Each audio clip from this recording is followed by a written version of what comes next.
The Justice Department describes the Barrio Azteca street gang as a violent street and prison gang that began in the late 1980s and expanded into a transnational criminal organization. Prosecutors have called the gang one of the most violent and sadistic street and prison gangs that operates both north and south of the Mexico border. They are tightly allied with the La Línea, which is the leading faction of the Juarez drug cartel, which has controlled some of the most profitable drug trafficking routes in all of Mexico, leading straight into the United States, and has become and built a billion-dollar empire. Barrio Azteca, along with the Juarez drug cartel and La Línea, committed a heinous violent act back on March 13, 2010 in Juarez, Mexico, when US Consulate employees leaving a child's birthday party were gunned down in cold blood. A husband, a wife, and another father whose kid sat in the back as their dad was gunned down brutally by vicious gangsters all lost their lives. Once the dust settled and the smoke cleared, it stood out that Barrio Azteca, operating under orders from La Línea and the Juarez drug cartel, would go to any lengths and commit any acts of violence to please those that they work for. The FBI has joined the investigation into the killings of 3 people who had just left a children's party thrown by an employee at a U.S. consulate in a Mexican border town. We offer our deepest condolences to the families. There were 2 separate incidents Sunday. In one, an American woman who worked at the consulate and her husband were killed as they drove toward the border between Ciudad Juarez and El Paso, Texas. Their baby was left unharmed in the back seat. At virtually the same time, the husband of another female employee at the consulate and their 2 children drove the opposite direction from the party to their home in another part of Ciudad Juarez. Gunmen killed him and wounded his children. Both families were driving similar SUVs. The deaths raised the prospect that violent Mexican drug cartels are no longer afraid to attack American targets. As to whether this was a particular incident directed at U.S. diplomats, I think we're not prepared to draw that conclusion yet. It doesn't make any sense at all. I mean, it could be, but if that were the case, well, we are probably in a new scenario, and we are going to see, obviously, some big pressure from the U.S. The problem is that probably the United States government doesn't know how to pressure Mexico. 2,500 people were killed in Ciudad Juarez last year, making it one of the deadliest cities in the world. We are determined, as are Mexican authorities, to get to the bottom of this particular tragedy, but also do everything we can to restore the rule of law in Mexico. The State Department also told employees at 6 consulates in Mexico that it will provide financial support to move their families out of violence-prone areas, a decision made before Sunday's killings. Matt Friedman, the Associated. Officials say one of the suspects in the killing of 3 people linked to the U.S. consulate in Mexico says his gang was hunting for the vehicle of a Texas jail guard. That guard was killed in one of the 2 white SUVs that were attacked. The apparent confession appears to suggest that El Paso jail officer Arthur Redelfs was the target of the March 13th shootings in Ciudad Juarez. That attack also killed Redelfs' wife. The couple's 7-month-old daughter survived the attack. A 3rd person was also killed. Mexican authorities say that suspect, Ricardo Velez de la Rosa, confessed to being a lookout for the shootings. However, his statement is unclear as to whether Redelf's job at the jail in El Paso was the reason he was shot. Officials suspect the gang that shot the jail officer targeted him because of events against other gang members at the El Paso jail. De la Rosa was arrested Friday. Authorities have not said what he'll be charged with. Drug violence, a major problem in the border region between the U.S. and Mexico. It has claimed nearly 18,000 lives since December 2006. Brian Thomas, The Associated Press. Well, a man known as Zorro was extradited to the United States for his connection in the murder of U.S. consulate employees, and he is set for trial in 2022. Jose Guadalupe Diaz, an alleged member of the Barrio Azteca gang, is accused of shooting and murdering consulate employee Leslie Ann Enriquez Catton and her husband, Arthur Redelfs. Guadalupe faces a 12-count federal indictment and was in court on Thursday in Judge Kathleen Cardone's courtroom. He was accompanied by Martin Perez Marufo, another alleged Azteca. The 2 wore red jumpsuits and were accompanied by officers with the U.S. Marshals. Border tragedy 12 years ago reached a conclusion today. Two Barrio Azteca gunmen responsible for the Juarez murders of 3 people linked to the El Paso US Consulate in 2010 have been sentenced to life in prison. ABC 7's Brianna Perez is live with the details. Brianna. The murders happened at the height of the drug war when Juarez saw more than 3,000 homicides. To date, the deadliest year in our sister city. Murders that claimed the lives of people in March of 2010 also shocked everyone on this side of the border. You can never be prepared for something like this, and we wouldn't have thought that the violence across the border would hit home. 12 years after the murders of a U.S. Consulate employee, Leslie Enriquez, her husband, Arthur Redelves, and the husband of another U.S. Consulate employee, Jorge Salcedo Cisneros, the gunmen are now sentenced to life in prison. 43-year-old Jose Guadalupe Diaz and 54-year-old Martín Artín Pérez Maurufo. Both men are from Chihuahua, Mexico, and are members of the Barrio Azteca gang. My brother Arthur and his wife, Leslie, they never hurt a soul. ABC 7 sat down to speak with Redel's brother after the 2 men were found guilty in February of this year. It was good news, but we're not done yet. Evidence in the 13-day trial showed that the 3 victims were leaving a children's birthday party in Juarez at the time of the shooting. The 3 were targeted because they were mistaken for rival gang members. Maurufo shot and killed Cisneros. Diaz shot and killed Enriquez and Redelves. At the time of the murder, Enriquez was pregnant, and the couple's 7-month-old daughter, Rebecca, was also in the car. But thankfully, she was unharmed. Thank God that she did survive. It was... she could easily not be here. She's doing well. In 2014, Arturo Gallegos Castrelón, an alleged leader of the Aztecas drug gang, was also found guilty of 3 counts of murder for ordering the killings. He was also convicted on 8 other counts, including money laundering, racketeering, and conspiracy to distribute controlled substances. The FBI said, quote, today's sentencing demonstrates the FBI's commitment to fighting the senseless violence that transnational criminal organizations continue to inflict on the American people wherever they reside. And both gunmen were sentenced to life in prison plus an additional 240 months or 20 years. The FBI adding it was important that justice be served not only for the victims, but also violence, bringing up memories of violence in Juarez that we saw years ago. Yeah, it was a scene all too familiar, reminiscent of the violence that we saw back in 2010. KTSM 9 News reporter Shelby Kapp is live near the U.S.-Mexico border. Shelby, we know that you were down at the ports of entry this afternoon. What did you see? Were people still crossing today, or was it relatively quiet?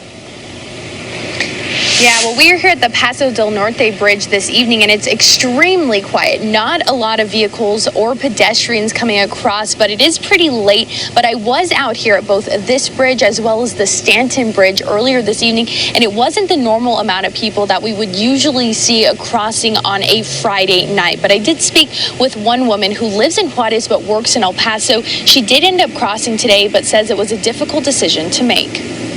In the morning when I woke up, I heard a lot of sirens from the police, and I did actually hesitate to leave my house, but in the end I ended up leaving. In this video from Thursday, you can hear gunshots on a busy street in Juarez, along with gas stations attacked and vehicles burned.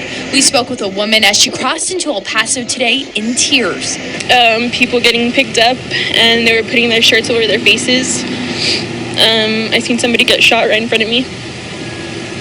It was bad. Tony Payan, a professor who teaches in both the U.S. and Mexico, says he was in Juarez teaching when the violence erupted. And then all of a sudden, about 1 o'clock, we were asked to go home.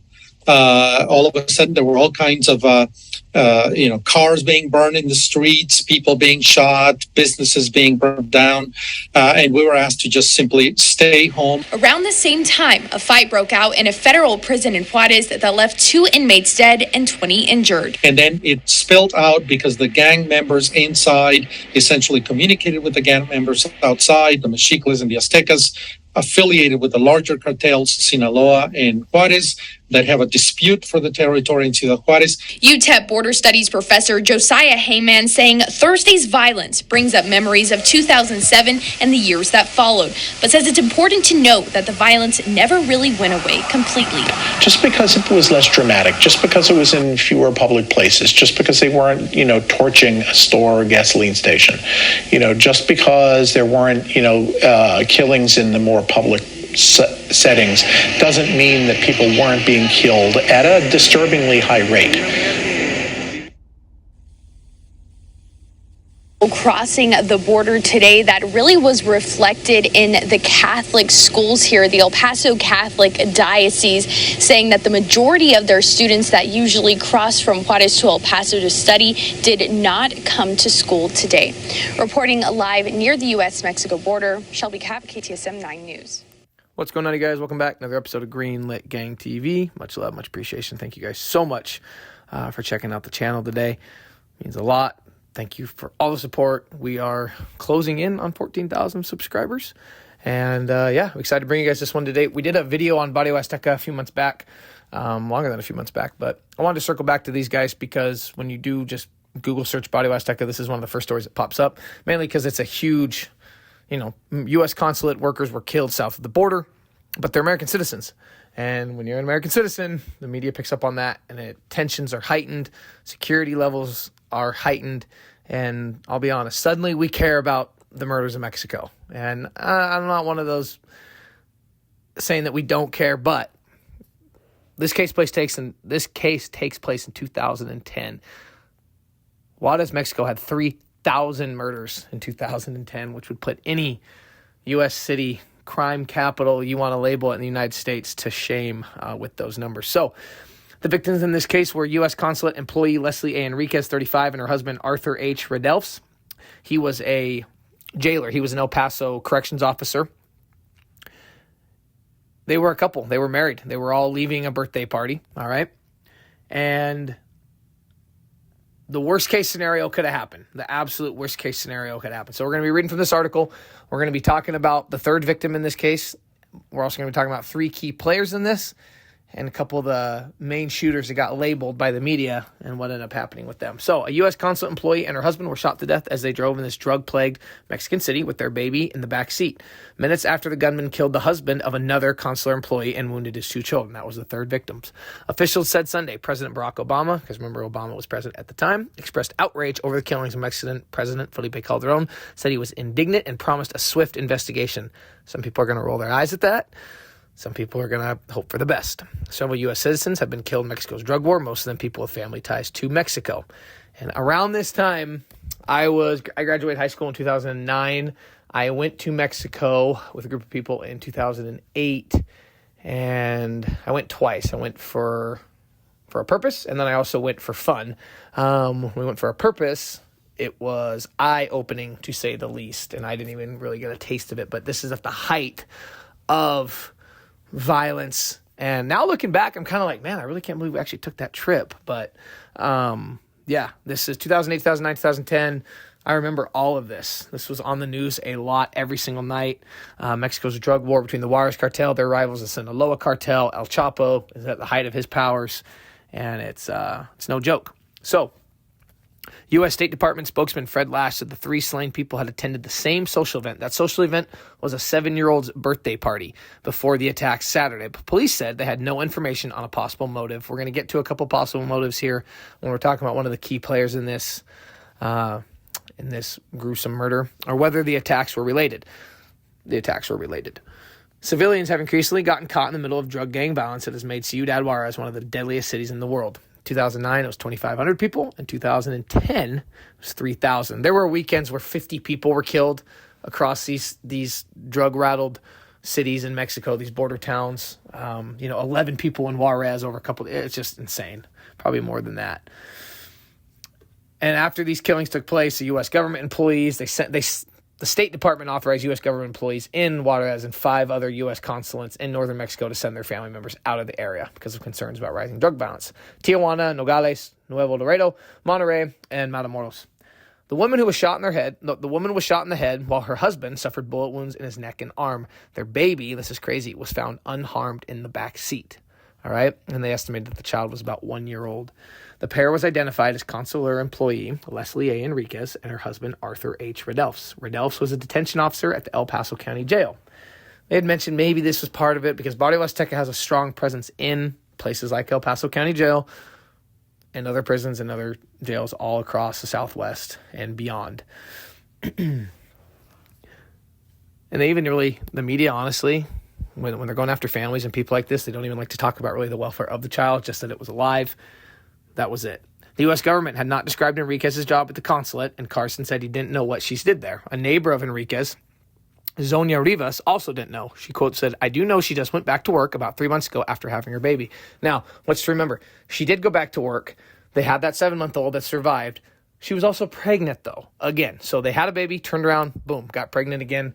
So, yes, when they murdered her, they also murdered her 4-month-old unborn child. 10 minutes before the couple was killed, before Enriquez and her husband Arthur H. Redelfs were killed, police had found the body of the husband of a Mexican employee of the consulate. His name, Jorge Alberto Salcido Ceniceros, 37 years old. He was shot to death in his car, while his 2 children, ages 4 and 7, they were wounded, but they survived. All right, they're hospitalized. They get to go home. All right. And this just set things off. Okay, these are U.S. citizens. These children are U.S. citizens. And when President Obama speaks up, now there becomes pressure on the Mexican government to do things. Now arrests are going to get made. If you are the cartel, if you are Barrio Azteca, I mean, maybe you tried to make your point, but I feel like there had to have been some in that group that said, we effed up. We killed the wrong people because now they're going to be coming for our heads. Okay? And they're using terms like these brutal murders are another sobering reminder that Mexico's drug-related violence poses a shared security threat to the United States. This is the heads of the DEA, these other, alphabet agencies. And it's just politics at this point. When things like this happen, they are sad, they're brutal, they're horrible. But things like this go on in Mexico every single day. And it doesn't get reported on. When the U.S. citizens, though, there's going to be heat. Okay? So the 3 key players in this, all right, Arturo Gallegos Castrolon, a.k.a. Benny's got like 6 aliases. Benny Farmero, 51, Guero, Pecas, 30, and 86. He was 35 of Chihuahua, Mexico. He's a lieutenant in the Barrio Azteca with deep ties to La Línea and the Juarez cartel in general, okay? Now, another one, okay? I like I said, I'm starting to do this, and all of a sudden I'm starting to come across more and more. Basically, like there's 3 main guys that got these hit squads together. The second guy, Jose Antonio Acosta Hernandez, 33. He got captured pretty early on. He gets captured in July of 2011. Okay, he's the leader of the La Línea gang. Okay. And our third guy in this is Jesus Ernesto Chavez. He gets arrested around 2010. Oh, no, I'm sorry. Yeah. 2010. Okay. So he's picked up very, very soon after it happened. Okay, so 2 of these guys get picked up. Now, Arturo Gallegos Castrolon, it took them a few years to get to him. Okay, it took them a few years to get to him. He didn't get picked up for, like I said, a couple years. He ended up getting sentenced to life in prison April 24th, 2014. Now, we're going to talk about him really quick. We're going to go to the other 2. The DEA is committed to ensuring cold-blooded criminals like Arturo Gallegos Castrolon, who murder innocent victims, traffic huge amounts of drugs worldwide, and incite violence, are taken off the street and remain behind bars. Those were the words from DEA Administrator Michelle M. Lionheart. Arturo Gallegos Castrolon led the teams, and we're going to get into some stats here that are pretty horrific, led the teams of assassins who carried out the U.S. Consulate shootings in March 2010 and ruthlessly murdered nearly 1,600 others as part of a cartel conflict. This is where the Juarez cartel beefing with the Sinaloa cartel comes into play. And it's all about money. Over a drug trafficking route from Mexico into the U.S., said Acting Assistant Attorney General O'Neill. Quote, his gang of killers terrorize and victimize men and women on both sides of the border. But thanks to the hard work of our law enforcement partners, he will now spend the rest of his life in prison for his crimes. Quote, I cannot overstate the significance of this victory in our ongoing efforts to end the depredations of the cartels operating along our southern border, said U.S. Attorney Pittman. This prosecution has called to account Arturo Gallegos Castrolon for the senseless murders he orchestrated in Ciudad Juarez and elsewhere. Okay? After his extradition from Mexico on June 20th, 2012, a federal jury found Gallegos Casaron guilty on 6 counts of murder, conspiracies to commit racketeering, narcotics trafficking, narcotics importation, murder in a foreign country, and money laundering. Evidence at trial proved that Gallegos Casaron was a leader in the Barrio Azteca. He's the lieutenant, a violent street and prison gang that began in the late 80s and expanded into a transnational criminal organization. The BA formed that alliance with La Línea, which is part of the Juarez drug cartel, which is also known as the Vicente Carrillo Fuentes drug cartel. Okay. Now, for those of you who don't know, Vicente Carrillo Fuentes is the brother of the infamous Lord of the Skies, Amado Carrillo Fuentes. Okay. Lord of the Skies, they've done Narcos on him. He's revered in this whole underworld, in this whole subculture. He had a botched plastic surgery in 1997, and after that, he died, and his brother took over. Vincente ran things until about 2014 when he was arrested, and he's an old man. I put up his mugshot. He's very, very old, but he was running things when these consulate murders took place. So Arturo Gallegos Casaron, he's kind of the one that they really, I could tell when I read this, and this when you look up this case, he's plastered everywhere. He seemed to be the biggest of the big fishes in this case, but he was not the only one. He was absolutely not the only one. Another guy, Jose Antonio Acosta Hernandez. His story's a little interesting. 33 years old. He's captured in July of 2011, like I had said. He's the leader of the La Línea gang, the armed wing of the Juarez cartel. Now, this is what's crazy about him. He's an ex-policeman. So the La Línea, it's full of hitmen and corrupt police officers, which is Hispanic police agencies, Mexico police agencies. They're full of them at the federal and the state levels. Acosta was once a police officer, turned huge player for the Juarez cartel. Police in Mexico say a suspected, and then he became a cartel leader they arrested, he confessed to ordering the murder of 1,500 people in northern Chihuahua state. Jose Antonio Acosta Hernandez is also suspected he was also a mastermind on the US Consulate worker and her husband in Ciudad Juarez last year. Officials say Mr. Acosta Hernandez is a key in the Juarez cartel. He's accused of being the leader of La Línea gang, who members work as hired killers for the Juarez cartel. And that's the thing I can't overstate enough is the Barrio Azteca, they operate proficiently north of the border, like so many of these prison gangs that we cover, but what makes them unique is that they are just as active south of the border. They're able to flow freely amongst the two, all right? Head of Mexico's Federal Police Anti-Drug Unit, Ramon Pequeno, said Mr. Acosta Hernandez had also admitted to ordering the killings of 15 people, most of them teenagers, at a party in Ciudad Juarez back in 2010. The Mexican government even put a bounty out of 15 million Mexican pesos, 1.275 million US dollars. Yeah. So then they talk about the case again, Mr. Enriquez, and this is it. Actually, when they're talking about Jose Antonio Acosta Hernandez, that's when I found out that Miss Enriquez, the wife of Arthur, she was 4 months pregnant. Because it just talks about how she'd gone back to work, 7-month-old baby survived, but then in this article, you find out she was pregnant. That's why you have to read from different things. Now, the third guy we're going to be talking about, Jesus Ernesto Chavez, okay? He's also a big dog. He's also a big player. Jesus Ernesto Chavez, whose arrest was announced, leads a band of hitmen for a street gang tied to the Juarez cartel. Said that same Ramon Pequeno. He's the head of the anti-narcotics for the federal police. Pequeno said Chavez for the Mexican federal police. Pequeno said Chavez ordered the March 13th, 2010 attack that killed U.S. Consulate employee Leslie Enriquez and her husband as they drove in the violent border city. Now, in this article, they gave us a little bit of a motive. He said Chavez told police that Enriquez was targeted because she gave visas to a rival gang.